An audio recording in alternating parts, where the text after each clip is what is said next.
அதிகாரம் 39. வரையாடு ஈனும் பருவம் தெரியுமோ? குட்டியை மான் ஈனுதலை பார்த்ததுண்டா? அவை சினையாயிருக்கும் மாதங்களை எண்ண முடியுமா? அவை ஈனுகின்ற காலத்தை கணிக்க முடியுமா? குனிந்து குட்டிகளை அவை ஈனும் வேதனையில் அவற்றை வெளியேற்றும். வெட்ட வெளியில் குட்டிகள் வளர்ந்து வலிமை பெறும், விட்டு பிரியும், மீண்டும் அவற்றிடம் வாரா. காட்டுக் கழுதையை கட்டற்று திரிய செய்தவர் யார்? அதன் கட்டுகளை அவிழ்த்தவர் யார்? பாலை நிலத்தை அதற்கு வீடாக்கினேன், உவர் நிலத்தை அதற்கு உறைவிடமாக்கினேன். நகர அமளி கேட்டு அது நகைக்கும், ஓட்டுவோன் அதட்டலுக்கும் அது செவி கொடாது.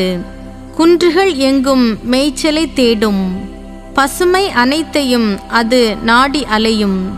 காட்டெருமை உனக்கு ஊழியம் செய்ய விரும்புமா? உன் தொழுவத்தில் ஓர் இரவேனும் தங்குமா? காட்டெருமையை கலப்பையில் பூட்டி உழுதிடுவாயோ? பள்ளத்தாக்கில் பரம்படிக்க அது உன் பின்னே வருமோ? அது மிகுந்த வலிமை கொண்டதால் அதனை நம்பியிருப்பாயோ? உன் வேலையை அதனிடம் விட்டு விடுவாயோ? அது திரும்பி வரும் என நீ நம்புவாயோ? உன் களத்திற்கு தானியத்தை கொணருமோ? தீக்கோழி சிறகடித்து நகைத்திடும், ஆனால் நாரையின் இறக்கையும் சிறகுகளும் அதற்கு உண்டோ? ஏனெனில் மண்மேலே அது தன் முட்டைகளை இடும், புழுதி மேல் பொரிக்க விட்டுவிடும். காலடிப்பட்டு அவை நொறுங்குமன்றோ? காட்டு விலங்குகள் அவற்றை மிதிக்குமென்றோ அது நினைப்பதில்லை. தன்னுடையவை அல்லாதன போன்று தன் குஞ்சுகளை கொடுமையாய் நடத்தும். தன் வேதனை வீணாயிற்றென பதறாது போம். கடவுள் அதை மதிமறக்க செய்தார், அறிவினில் அதற்கு பங்களித்தாரில்லை. விரித்து சிறகடித்து எழும்பொழுது பரியோடு அதன் வீரனையும் பரிகசிக்குமே. குதிரைக்கு வலிமை கொடுத்தவன் நீயோ? அதன் கழுத்தை பிடரியால் உடுத்தியவன் நீயோ?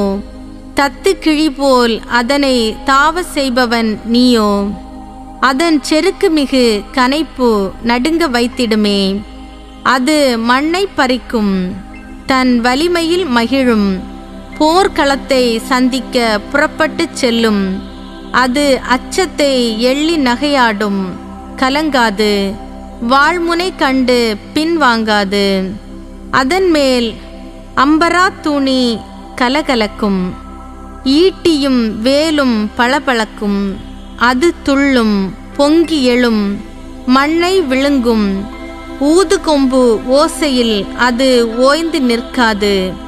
எக்காலம் முழங்கும் போதெல்லாம் ஐ என்னும் படைத்தலைவர்களின் இடி முழக்கத்தையும் இரைச்சலையும், அப்பால் போரினையும் இப்பாலே மோப்பம் பிடிக்கும். உன் அறிவினாலா வல்லூறு எழும்பி பறக்கின்றது, தெற்கு நோக்கி இறக்கையை விரிக்கின்றது. உனது கட்டளையாலா கழுகு பறந்து ஏறுகின்றது, உயர்ந்த இடத்தில் தன் உறைவிடத்தை கட்டுகின்றது. பாறை உச்சியில் அது கூடு கட்டி தங்குகின்றது. செங்குத்து பாறையை அது அரணாக கொண்டுள்ளது. அங்கிருந்தே அது கூர்ந்து இரையை பார்க்கும். தொலைவிலிருந்தே அதன் கண்கள் அதை காணும். குருதியை உறிஞ்சும். அதன் குஞ்சுகள் எங்கே பிணமுண்டோ அங்கே அது இருக்கும்.